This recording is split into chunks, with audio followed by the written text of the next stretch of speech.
काय नाही बघा, रिक्षावाले आता बिनधास्त इलेक्ट्रॉनिक गाड्या घेऊ लागलेले आहेत. आता इलेक्ट्रॉनिक गाडीला काय माहिती आहे का, परमिटच नाही. म्हणजे परमिटची एक काही झंझटच नाही. त्याच्यामुळं रिक्षावाल्यांना सुद्धा ह्या इलेक्ट्रॉनिक गाड्या आहेत ना, त्या फायद्याच्या ठरणार आहेत. बघा आज मी विरारला गेलो तर इथं 5-6 गाड्या बघा पासिंग झालेल्या होत्या. म्हणजे आता ह्याच्यात जर सरकारनं परमिटच बंद केली तर आता ते रिक्षावाल्यांचं सुद्धा 15,000 रुपये वाचू लागलेले आहेत ना इलेक्ट्रॉनिक गाडी ही घेताना. आता विरार आरटीओला सुद्धा दररोजच्या 4-5-6 गाड्या इलेक्ट्रॉनिक गाड्या पास होतात. म्हणजे आता परमिटची केंद्र सरकारनं बी ह्याला काही तरतूद नाही केलेली किंवा महाराष्ट्र शासनाने बी नाही काही तरतूद केलेली. त्याच्यामुळं बिन परमिटच्या इलेक्ट्रॉनिक गाड्या ह्या चालत असतात. दररोजच्या विरार आरटीओला 2-4-5 गाड्या बिनधास्त रिक्षावाले घेत असतात बघा.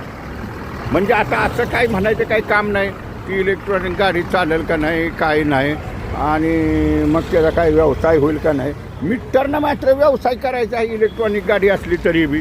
त्याच्यामुळं काय रिक्षावाले काही परमिट बंद झाली, काय झाली, रिक्षावाल्यांना सुद्धा काय आता फरक पडत नाही बघा.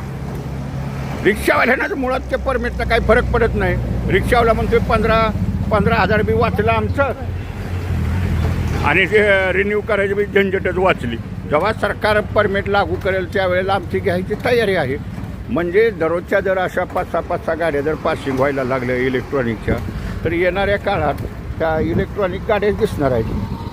म्हणजे परमिट राज बी खतम होईल. परमिटचाच मोठा काळा बाजार होता हो. आर टी ओमध्ये तर सर नुसतं परमिटचा विषय चाललेला असतो. परमिट कधी चालू होणार.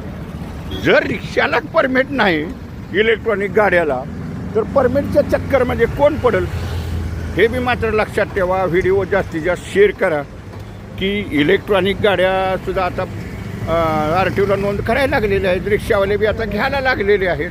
हा व्हिडिओ शेअर करा.